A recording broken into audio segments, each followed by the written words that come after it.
The topics and opinions expressed in the following show are solely those of the host and their guests and not those of W4CY Radio, its employees, or affiliates. We make no recommendations or endorsements for radio show programs, services, or products mentioned on air or on our web. No liability, explicit or implied, shall be extended to W4CY Radio or its employees or affiliates. Any questions or comments should be directed to those show hosts. Thank you for choosing W4CY Radio.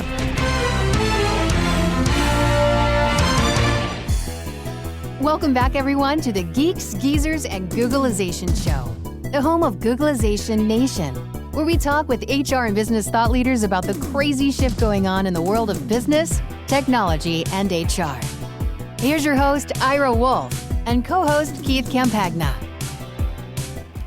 Hey, welcome back, Googlization Nation. Excited to have you join us again. We know you got a lot of choices, a lot of things to do in your busy schedule, so we really appreciate you taking the time to listen to Geeks, Geezers, and Googlization. Today, we're going to be talking about my favorite subject, candidate experience. It's something I knew about it a few years ago, then wrote the book, and it's just opened a whole new world. We got a lot of work to do, and we're going to be talking with hopefully two of the people. One of them is feeling a little under the weather, but we're going to be talking very shortly about the state of the candidates experience with Kevin Grossman from the Talent Board, and hopefully Jerry Crispin from Career Crossroads will be able to join us. But again, he was feeling a little under the weather, so not sure if he will be able to make it. We're certainly going to be talking a lot about the 2019 Talent Board Candidate Experience Benchmark Report. Came out just about 2 months ago. I keep going back to it, and every time I go back to it, I find some new nuggets. So just a ton of information which is what you'd expect from 170 companies and almost 200,000 respondents to the survey. So this isn't some lightweight survey, some superficial study with only a handful of people, in the survey with a lot of data. And as I said, it was released just about 2 months ago, and there's just a lot in there.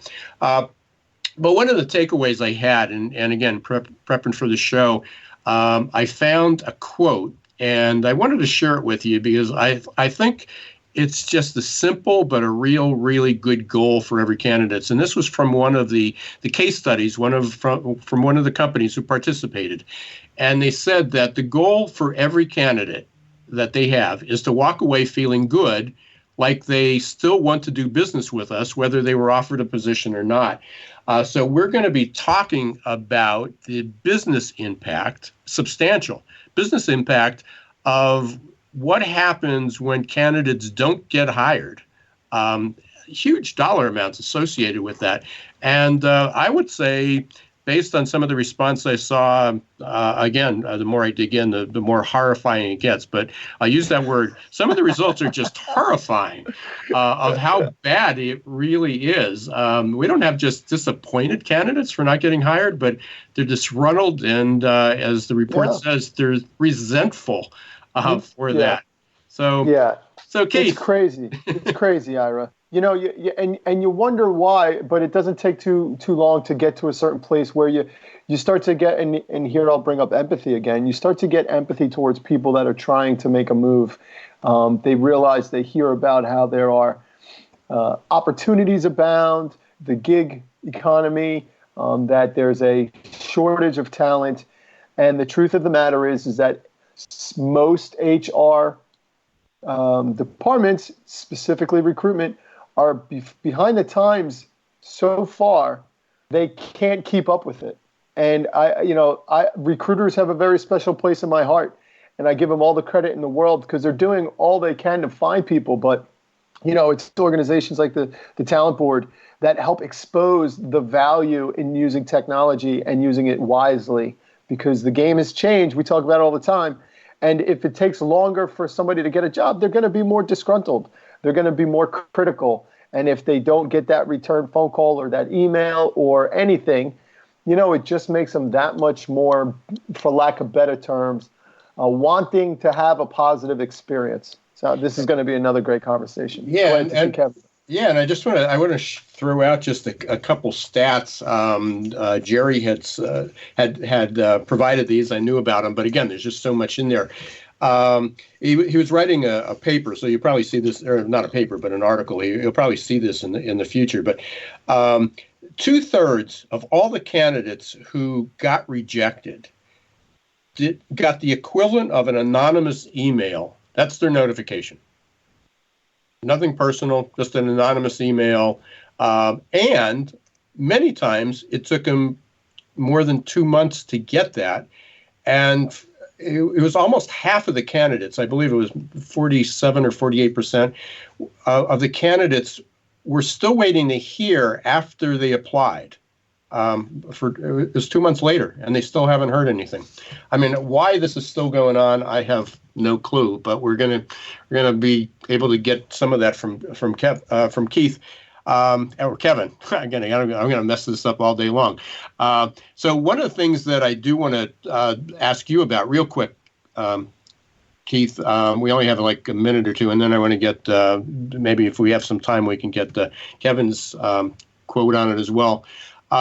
We've had a couple big acquisitions over the last week. Yeah. Yeah, I mean, you're living in that world. I mean, you're talking to everybody. What's any word on the street? I mean, Kronos got acquired, and just Monday, Cornerstone, just announced the Saba. I was on that analyst call. So, what's the word on the street? What's anything exciting with that? Well, right now it's just look out. Let's see what happens. Right? It shows a few things, and I'm going to go super high level. It shows that people are looking ahead, and they're seeing the economy in some way, shape, or form, and they're realizing that there might be strength in numbers. And now's the time where you're seeing people pull the trigger. So I wouldn't be so shocked if we see a couple more of these this year. For sure, yeah. And then the other side to it is, it's kind of like what we've been talking about, right? Like, okay, and I experienced this while at JobVite. Okay, now we've got these companies together. It is a remarkable process to be a part of, where you see not only do you have to get the co-branding, not only do you have to get the new company culture, not only do you have to figure out where the overlaps is, the overlaps are. You wonder how does it impact turnover or layoffs? Like those things all play a role. And it seems like because these companies are within the HR industry, so I'm curious to see if they could pull it off well, or are they just earlier this morning I was with Dave Bookbinder, and I was on his show, and he had brought up that somewhere around 70 to 80% of private equity deals do not meet their desired outcome, and so. Everyone's going to want to see how they do. And I think when you're inside the HCM world, or the HR tech at least, you've got a lot of people wondering, like, if you can do it right. Yeah, well, based on candidate experience, obviously I'll expect a few hiccups in some of these culture mergers. The financials may work, but the cultural integrations are going to be a challenge. So, hey, when are we able to get to Kevin real shortly here, but I want a little housekeeping. We are live today. If you got some questions, you can call in to 561-923-9429. That's 561-923-9429. You can also submit a chat on the W4CY.com website. And I'd love to hear what some of your questions are. You can catch the replay of our episodes, as always, on your favorite podcast platform, or go to geeksgeezersgoogleization.com. We got the archive of all the past ones up there. And finally, still offering my new book for free, Recruiting in the Age of Googlization, edition 2.0. You can go to join.googlizationnation.com. That's join.googlizationnation.com. And you'll get a download of the digital copy, and within about a week or so you'll get a free paperback copy, or you can go up to Amazon and pay $19.95. Can't talk. $19.95, big number, but again, googlizationnation.com, and get it for free. So let's get to our guest. Yeah. I'm not sure that Jerry was able to make it, but Kevin Grossman, thank you for joining us again. You were here last year about this time, and we did a live stream maybe 2 months ago or a couple weeks ago. But welcome back. We did. Gentlemen, thank you very much for having me on. How are we doing today? Great. We're doing well. Busy. So, Kevin, why don't you just tell us a little bit about, giving a little background on the Talent Board. You can do a better job at introing it than me. It's been around for a couple years, I believe. What was your first year for the Talent Board? Before I do that, if it's okay, I just wanted to comment really quick on the whole the consolidation stuff that's been going on, if that's okay. For sure. It is fascinating. I mean, I've been in the HR recruiting tech space for over 20 years now. And hello. Hey, Jerry's here. There's Jerry. Welcome, Jerry. So we just thank you, Jerry. My apologies. And we're just starting the intro, so thanks. So cool. So Kevin. But anyway, just a quick comment. There's only so many ways to grow, right? So you're either going, organic upstream, you go downstream, you go wide, you acquire through growth and customer acquisition, private equity growth. But there's a lot of, I think, investment that's been in the space for a few years now that's looking for a return. And I think we're going to continue to see this kind of consolidation and masters of the universe scenarios that are going to continue to happen. But you're right, Ira. The mergers and acquisitions can definitely cause havoc, not only with candidate experience but employee experience as well. Because there's a lot of things a lot of fallout, a lot of shakeout. Folks are going to be lost in the process, and it's confusing for an indeterminate amount of time. So anyway, just a quick comment that I wanted to throw out there. No, I appreciate that. I wanted to get your take on it. So while we've got you, give a little background just on the Talent Board, and then we'll introduce Jerry as well.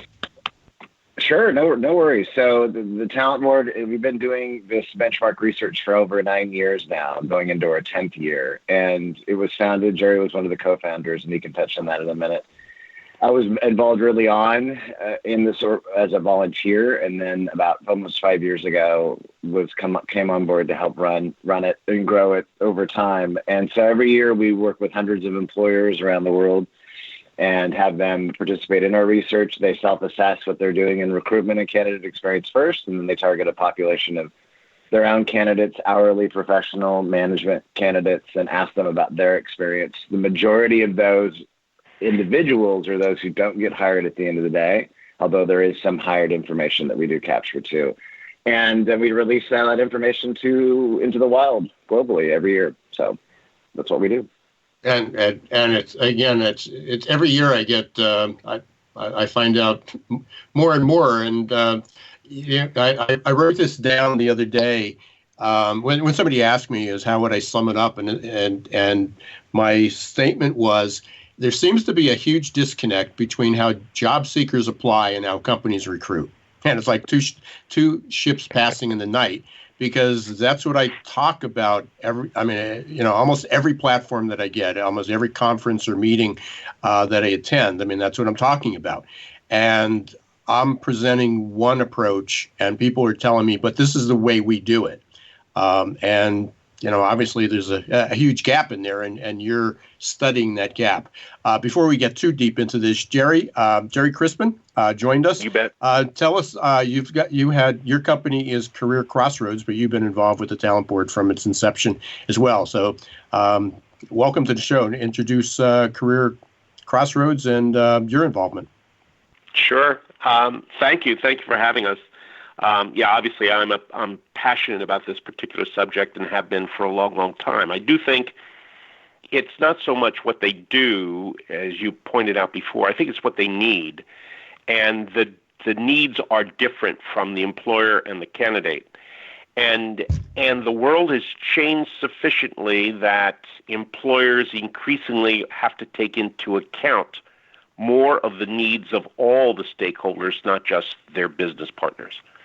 And so that's really the shift that we see happening and coming. But Career Crossroads started about 25 years ago now, and originally was a set of predictions, if you will, and data around how the digital world was going to change recruiting primarily. And it shifted in the early 2000s to develop really a community of talent acquisition leaders who kind of get it and are committed to taking more risks, stepping up a bit more, as well as helping each other. So it's really, Career Crossroads is really a peer platform where talent acquisition leaders and their teams help each other, commit to each other's success in many ways, and share unconditionally. And I've been in the space. I entered the space 25 years ago. So very similar time that you were starting. And I remember, it was before downloads. I don't know how we got them. Maybe it was through email or a newsletter. But I've been following you for that long, and just incredible work. So appreciate both of you very, very much. So I've got a couple things.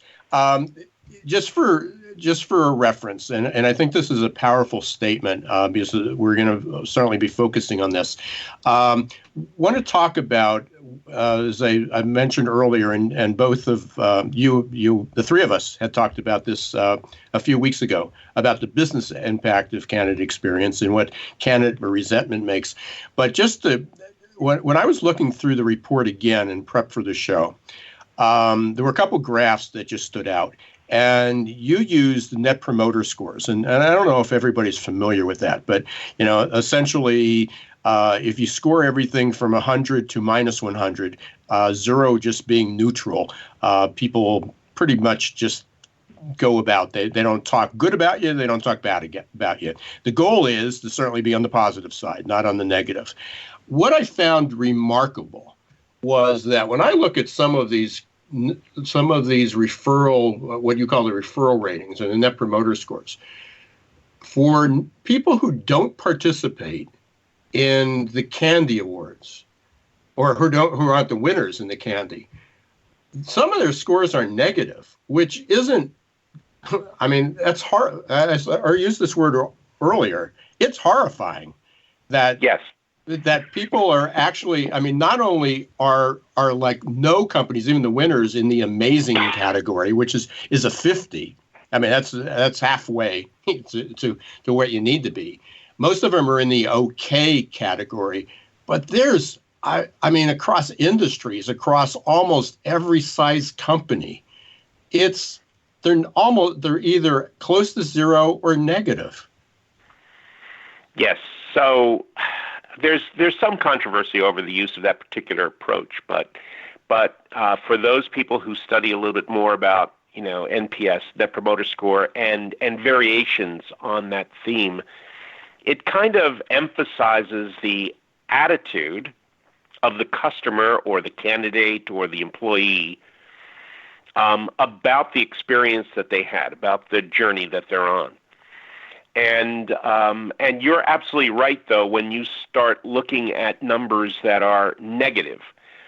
For it to be truly negative, especially the way we do it with anchoring the the ends of that scale with a phrase that kind of strengthens, you got to be really angry to give it a 1, if you will. Because it says, I would go out of my way. So you have an intention to go out of your way to dissuade others from applying to that company based on your experience applying to that company. And so for negative numbers, it basically means generally that there are more people who said that than said, I would go out of my way to encourage others. And so that tells you that you, from and I'll use the term friction in terms of recruiting, the difficulty in recruiting obviously is gaining new interest, getting people to engage you.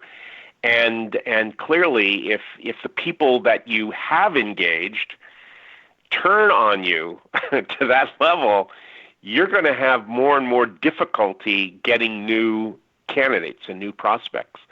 And that's going to cost you. It's going to cost you in terms of your ability to perform as a company. It may be directly impacting your ability to sell products or service. And as Kevin can talk to, we're collecting data through Talent Board on all of these issues, and the evidence is in. I mean, it's just the reality is, if you don't take into account how you reject employees, you are increasingly putting your company at risk. So, exactly. Kevin, if you can comment, on that and expand it on. I know when we talked a few weeks ago, you had some, pretty amazing numbers that help support what you're doing. Well, here's the thing. When we're looking at that, like, definitive, absolute yeses and nos in the responses, right? We want, when we're doing our analysis, our competitive analysis in particular. And the good news, and there is good news, so it's not all abysmal, even though that's on the rise, which we'll talk about too. But the good news is that 25% of the candidates in North America last year said overall they had a great experience, and they had a willingness to increase the relationship with that employer that they had applied to, whatever that means to them. And most of the time we're talking about job-related exchanges, brand advocacy to a certain degree, obviously maybe as a customer if it's a consumer-based organization. And for Candy winners, those companies who have the highest positive ratings in our research, it increases another 25%. So there's good news, there's stuff that is happening, but what we're also seeing, unfortunately, is that what we call the resentment rate, those individuals that, like Jerry was saying, will go out of their way to dissuade others not to participate in any brand job purchasing activity whatsoever. And they themselves have said firmly through our data and our research, absolutely I want nothing to do with this organization anymore. What we call the resentment rate. Since 2016, it's increased 40%, 40, in North America, 25% in EMEA, and 10% in APAC, which is obviously a lot lower, but still an increase overall. So there's still a lot of disconnects. We're seeing a lot of good things that are happening. Jerry knows this. You guys, in the report, Yep. There are companies who can't do everything right all the time, but they are working hard to improve their recruiting processes and communication feedback loops, and to try to bridge those perception gaps and those fairness gaps. But there's still some ones that are quite gaping now. Yes. I think what we're going to find is that there are, over time, and we've been at it for 9 years. This is our 10th year anniversary, so I think it's kind of cool. We'll obviously have a decade of data that we can draw on after this year, and I think that's kind of cool. But increasingly, we're seeing independent groups, independent of us, who are coming up with similar data, number one, and starting to make more connections to demonstrating that those companies that put the energy, the effort, put their money where their mouth is and create positive experiences not only for the candidates but also for the employees are now demonstrating that they are leading their industry, increasing their performance capability as a company, and both in terms of efficiencies and productivity. And I think we're going to be able to prove more and more that they are linked to what are the best companies for employees to want to work for. And this is important to bring out. There's 170 companies that participated, correct? In your survey last year? Something like that. Just over that. In North America, just over that. Yeah, just in North America. So, out of that, you had, I didn't count up the number of people who actually won the award or met that. But it was a small percentage. Some people, it looked like, dropped out during the process for one reason or another. But that's a small number. 170 companies that took the time to participate in this. And then you have all these other ones that are out there that, when you talk about candidate experience, that's sort of a new term. These are people that that are intently interested, are consciously making an effort to improve. So, but just, that number really is growing, whether they participate in our effort or not. There is a significant increase when you start looking or Googling, for example, people with the title of candidate experience in a company. Exactly. Yeah. You're starting to see the shifts. So I take our effort as leading leading the way, but the reality is we still have work to do to get, let's say, 1,000 companies in that might be, from my perspective, a critical mass that makes us more visible to the world, if you will, so that when our data gets out there, there's more people who not only pore over it, but buy into it, and it begins to influence in a broader way. I think that we've done what we can do over the last 9 years, and I think we're on the cusp of breaking through as well because of the quality of the data and the kinds of questions that we can now answer when we ask that data and share information broadly. Yeah, and 95% of the conversations that I have out there are related to this. I mean, at conferences, and I can tell you every time, every room that I have is packed. And the same for other speakers. So I agree with you. We're going to take a short break here, though, and we're just scratching the surface. When we come back, one of the questions that came up from one of our listeners was, what can be done to bridge those gaps? And we're definitely going to be talking about that. So you are listening to the Geeks, Geezers, and Googlization show. We're with our guests, Kevin Grossman and Jerry Crispin. We are talking about the 2019 Talent Board Candidate Experience Research Report. Tons of great data. When we come back, we'll talk a little bit about the business impact. We'll continue the conversation about candidate resentment. But most of all, we're going to talk about what are some of the things that the companies are doing to close that gap. We will hear from our sponsors, Zor.ai and Success Performance Solutions. So stay right where you are. We'll be back in less than 2 minutes.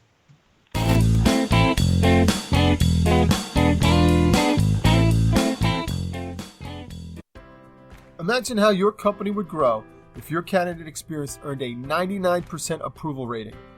Well, to get to 99%, you need the 3 best letters in recruitment technology, XOR.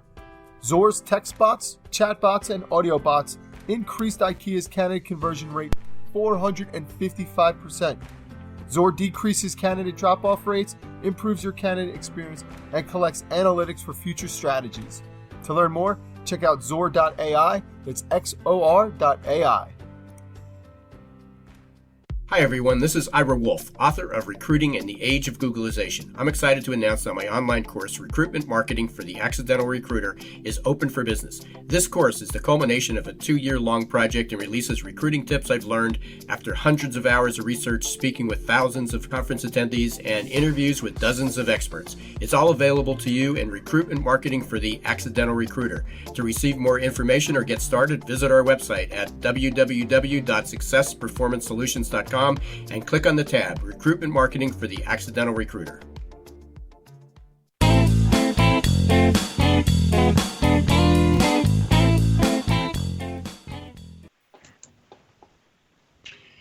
Hey, welcome back to the Geeks, Geezers, and Googlization show. I'm your host, Ira Wolf, here with Keith Campagna, my co-host, and with Kevin Grossman and Jerry Crispin from Career Crossroads and the Talent Board.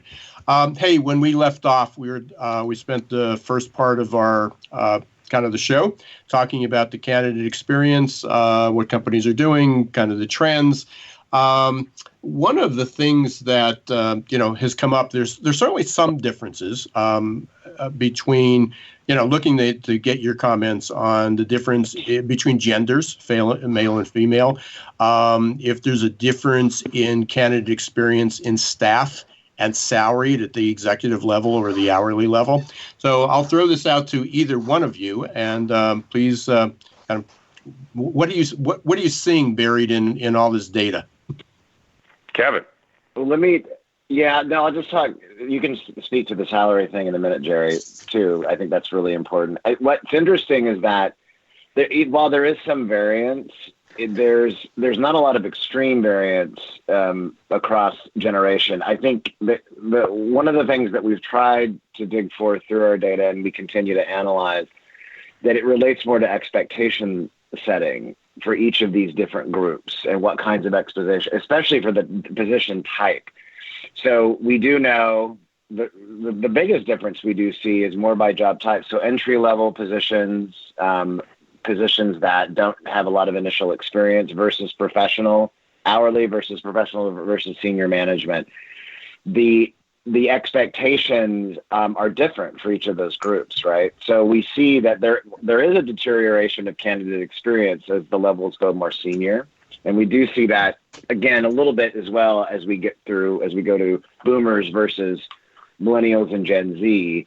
So there are some of those differences, not a lot of difference really, though, with males and females as it relates to their overall great experience versus their resentment rate. They're very close when we look at those. And we don't do a lot of, in our research, that's really as much as we go. We don't focus on ethnicity and other kind of categorical demographic items just per the way that we set up the research going directly with employers. They were never that comfortable about that, but we do talk about gender and generation and job type. So there are some differences, but it's amazing how universal, even with some of those variances, that it is not only just in North America, but in EMEA and APAC, how at every year the population of employers is similar with net new employers, but the population of candidates is even dramatically different. And so just to give you one quick example, and then Jerry can jump in. When we ask the candidates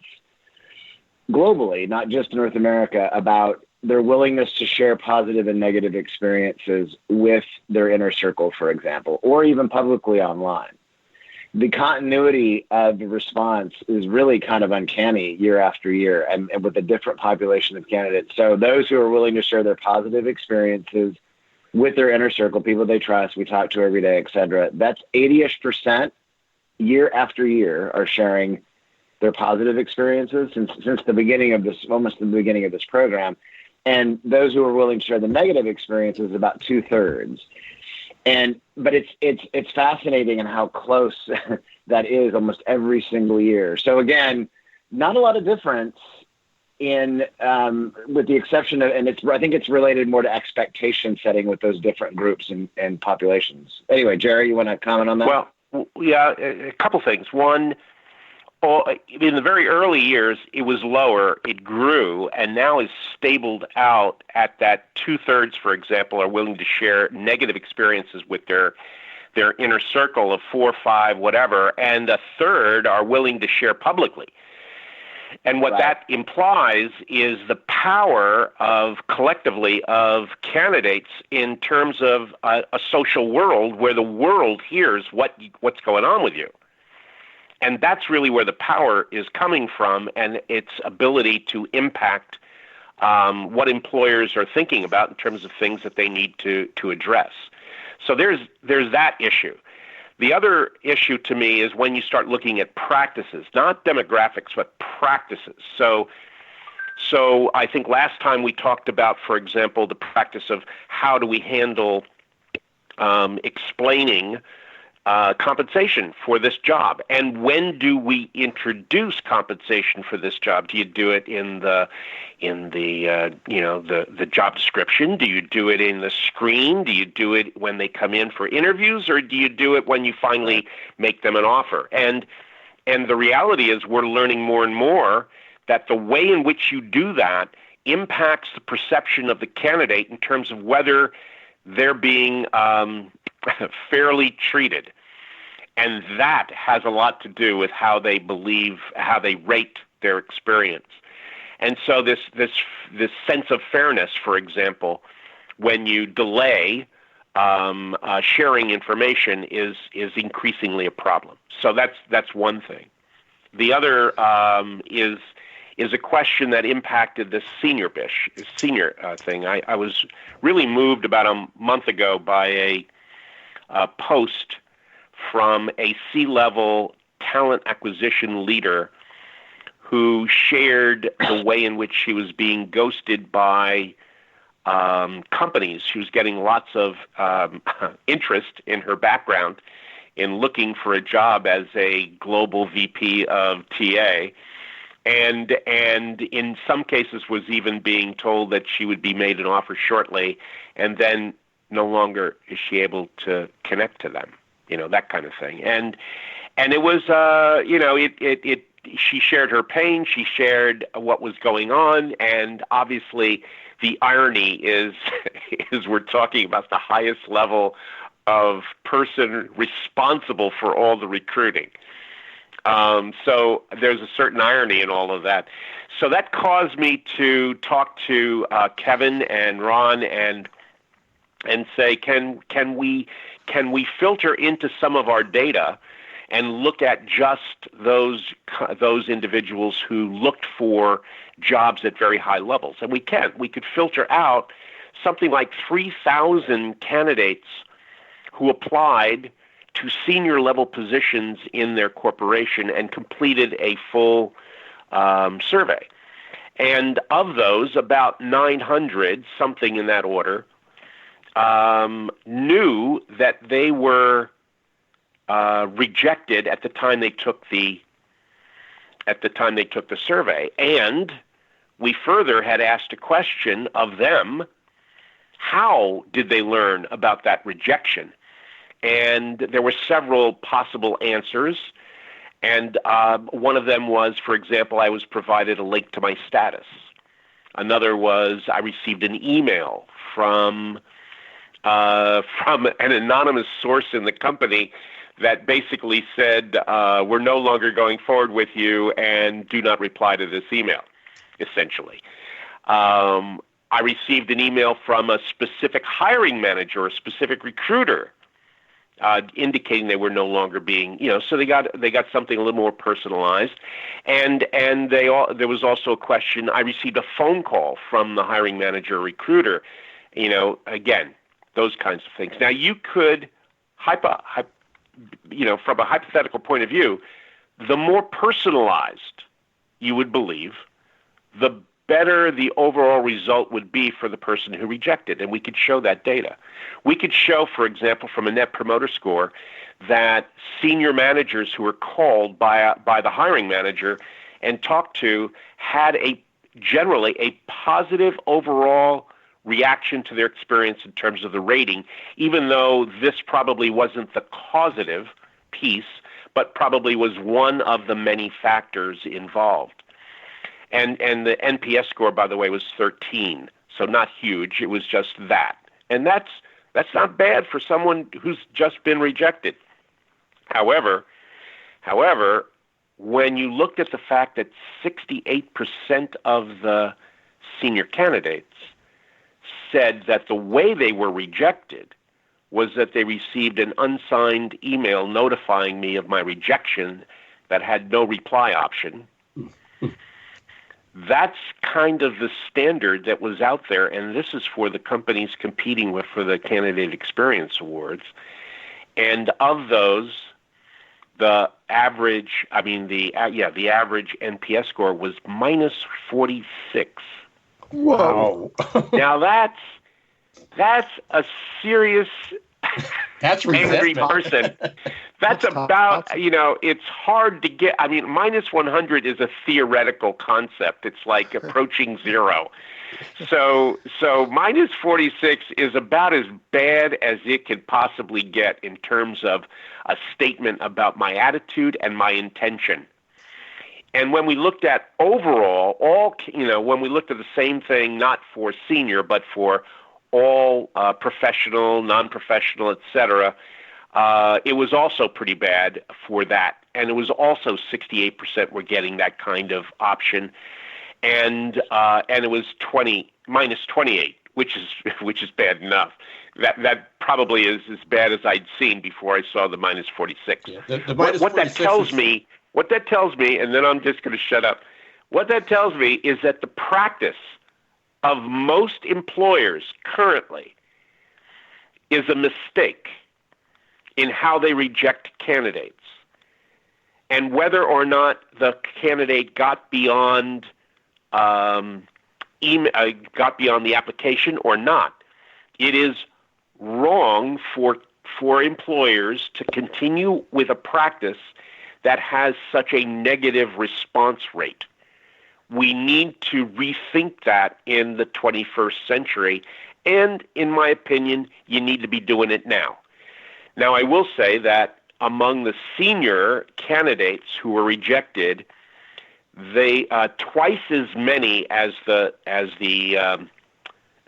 total were called. So almost 10% of the candidates who were rejected with a phone call. Now that may not be practical for the vast majority of a couple 100,000 candidates, as opposed to the 900 senior ones.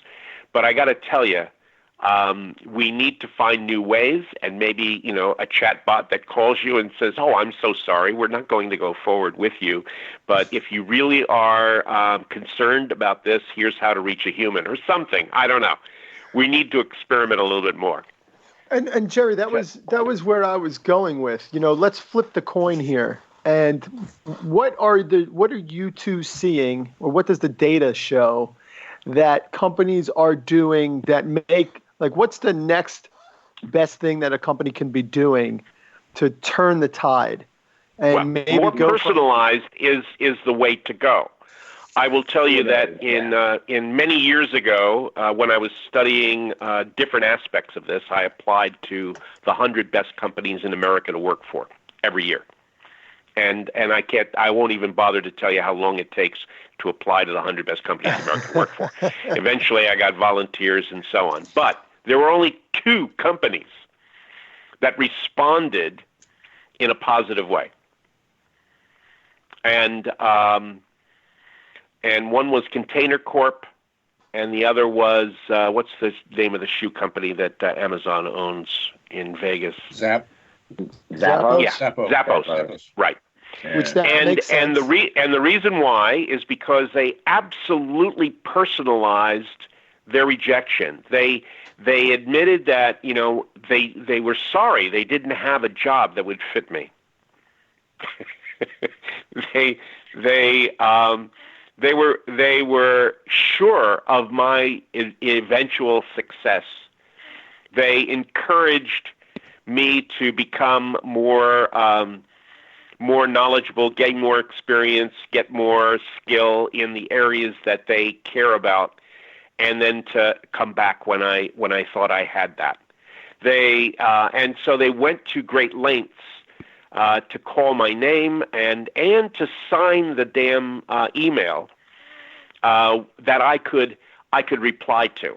Right. Now, I might be replying to a fake name. I might be replying into a large bucket that doesn't get seen. There's possibilities, but I doubt it.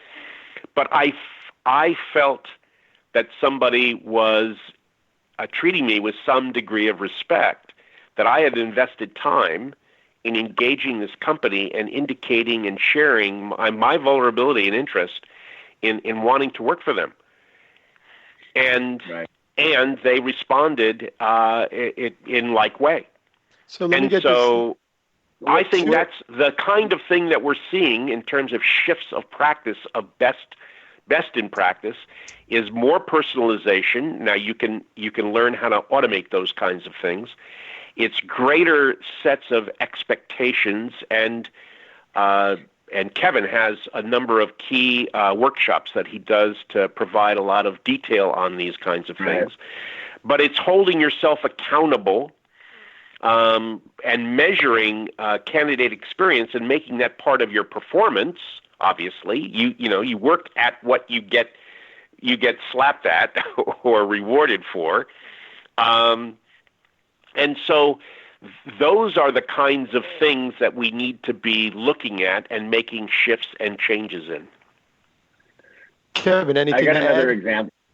Yeah, I've just got a couple of examples that just underscore that. I mean, every year, one of the backbone differentiators, competitive differentiators that we see in our research is consistent communication throughout the process, from pre-application to onboarding. Candidates, at the end of the day, unless they're in the HR recruiting technology space and applying for those jobs, we don't, as candidates, we don't care about the technology stack. What we care about is just the things that Jerry was outlining: being engaged, communicated with, definitive closure. We really long to talk to a human, but at the end of the day, if it's clear and throughout the process of what's going to happen next, and I know when you're also not going to pursue me any further, you're being definitive, that phone call is important. But most candidates, it's an uphill battle for a lot of employers, right? Any volume on the applicant side, most candidates, they research, they apply, and that's as far as they get.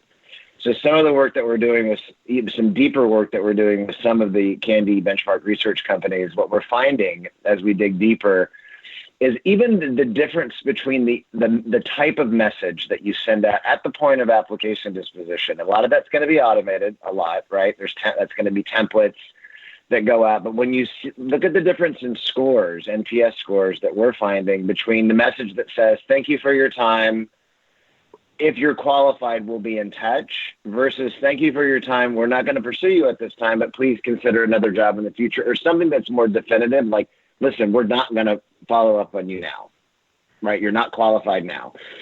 The NPS scores actually skew more positive when there's at least that latter message in there, versus the one where it just says, if you're qualified, we'll be in touch. That's almost as bad as not saying anything at all, because most of the time they're not following up with those individuals because they're not qualified, right? That's why they're being dispositioned at that point. So just a little nuance in the message that has to be automated with any level of volume, we're seeing actually does make an impact on the overall scores. So that's a big deal. Good. Hey, gentlemen, we are really fast approaching getting out of time here, and we'll be cut off the air. So I want to give each of you an opportunity to kind of how can people get in contact with you, and I'll tell everyone that they need to go and download from talentboard.org the report. It's free. A couple different versions, executive version, summaries, and the full version. And a lot of the information is there, especially on a lot of we didn't cover so much, but I'd encourage everybody there. So, Kevin, I'll let you go first, and then Jerry, just how can people get a hold of you? Sure. So you can find me on LinkedIn. Would be happy to connect with you. You can also go to the talentboard.org and to learn more about us and our organization. Our Candy benchmark research program is open now for 2020. It's anonymous and confidential for the employers as well as the candidates that you survey through our program, to get some of that anonymous, candid feedback about your recruiting process. And we go through strengths and weaknesses with you. And it's a really good, and you get compared to companies big and small across industries. And it's a really little investment for a pretty big return. And so highly recommend, if you're leaning in that direction, we have got to have a better understanding of the impact of recruiting on our candidate experience and on the business and the brand. And then you go to the talentboard.org. Jerry? Cool. I'll emphasize what Kevin said in terms of the talentboard.org as the web address. And Career Crossroads is spelled one word: career, the letter X, and the word roads, plural, .com. And to find me, if you Google Jerry with a G, Gerry, Crispin, Crispin, you'll find more stuff to bore you. But yeah, I'm accessible and found in a lot of different places. Well, for some people it may be, but for anybody interested in this subject, I can tell you your site's definitely not boring. So, hey, I thank you both. It's always fun and great to talk to you. I know you got busy schedules, so I appreciate you carving out the opportunity. But thanks for all you do. You do a tremendous amount, and thank you for providing me tons of data. So, and Ira, let me get out there. So I want to throw something out there too for those listening. I absolutely encourage you to find Kevin on his tour when he does the local workshops. Back when I was a JobVite, I got to sit in a couple of these, and this is where the rubber meets the road. We're not talking about like a lazy way of going about business. This is how you get results. So find him on the Talent Board website and you'll learn a lot. Absolutely. Hey, appreciate it again, guys. Hey, and to Benny and to Benny and Todd, who submitted questions. If you didn't get your answers, and I know we didn't specifically answer your question, Todd, contact any one of us on LinkedIn or Twitter or go to our websites, and we'd be happy to answer that. So I really appreciate the participation today. This is Keith Campagna and myself, Ira Wolf. We're always interested in hearing what's on your mind. We're here every week, Geeks, Geezers, and Googlization, 1 p.m. Eastern Time on W4CY.com. And you can also check out all our archives and the replay of this episode on Geeks, Geezers, Googlization, or Spotify, Apple, Google Play, iHeart, wherever you get your favorite podcasts. So until the next episode of Geeks, Geezers, and Googlization, don't let the shift hit your plans.